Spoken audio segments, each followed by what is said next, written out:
After more than 100 days of lockdown, theatre is back from tonight in Sydney. But while New South Wales gets back on its feet, cast and crew in Victoria have to wait a bit longer, as Laura Francis reports.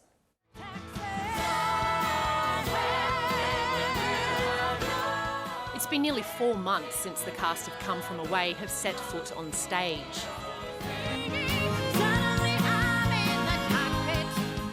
The musical opened in Sydney on June 10, but lasted only 2 weeks before it had to shut down, costing the production more than $9 million and its cast and crew their weekly wage. After 3 other lockdowns in Melbourne and Brisbane, it was really tough. And we'd just begun, and we had just begun to welcome audiences back to the theatre. So yeah, it was pretty devastating. Now performer Katrina Retallick is finally back on stage for rehearsals before reopening night. We've got the gold standard of COVID protocols in place, so we do rapid antigen testing 3 times a week.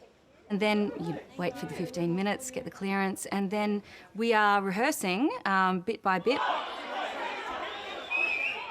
With some shows postponed well into next year, Katrina is grateful to have a job to come back to, particularly with COVID disaster payments about to end. I absolutely feel for my colleagues, my fellow performers and artists, and I definitely am one of the lucky ones to...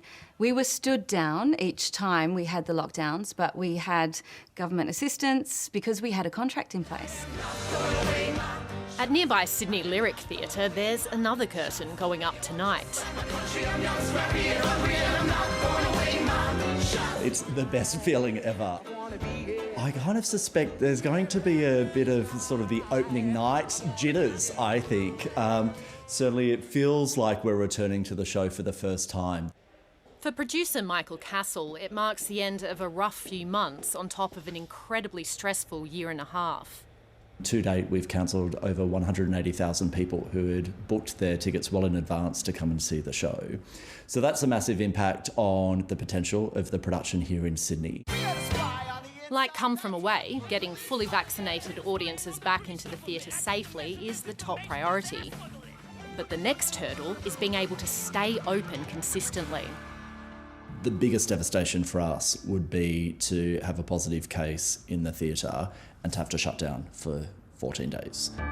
And so I'm hoping that as things start to settle, that there will be a move to a more measured approach to how we manage that ongoing, because as we've all come to realise, this is going to be in our future for a while yet, sadly.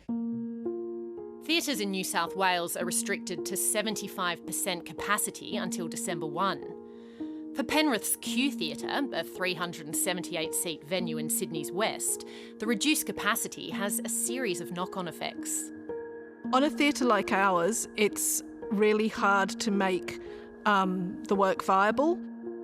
While they're excited to reopen the theatre and the rest of the Performing Arts Centre, CEO Hanya Rudvan is concerned about what may happen once they do finally open their doors.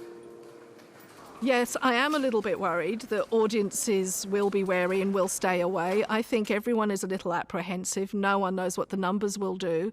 And, you know, we will be in a confined space. I am worried that we will put things on and the house will be empty. While Sydney venues are gearing up to go, Melbourne performers are still waiting in the wings until 80% of the 16+ population is double vaxxed. The current roadmap will then cap audiences at 150, with some exceptions to be made for venues of state significance. The Victorian government told 7:30 it will have more to say on that soon. Michael Cassel says for his Melbourne production of Harry Potter and the Cursed Child, a show that usually seats 1,500 people, it's the not knowing that's currently the hardest part. As marketers, as ticket sellers, that's been our biggest challenge, because all you need is a date. Once we have a date, then we can work back from that and work out what do we need to do, what do we need to achieve, what do we need to lock in. But with everything sort of moving and shifting all the time, it makes it very challenging. 7:30 has been following the bumpy COVID journey for musical Moulin Rouge since January. star of the show, Alinta Chidzey, was meant to dazzle Melbourne opening night audiences in August. She still doesn't know exactly when the show will open, but hopes it will be in mid-November. Having seen Sydney open up it's tough for Melburnians, but it gives us hope. We want to be in a room full of people, we want to laugh together, we want to cry together and weep and holler, and that's exactly what Moulin Rouge is going to do, is ignite some energy back into the city. While productions await more news, the Victorian government has now given rehearsals the green light. We are so excited to get back into rehearsals. We're going to be starting on the 25th of October. I haven't seen everyone's faces for so long, and we're going to click back into the show, which is just going to be so fun. Welcome to the Rock if you come from away. For those fortunate enough to have come back from their time away, opening night can't come soon enough.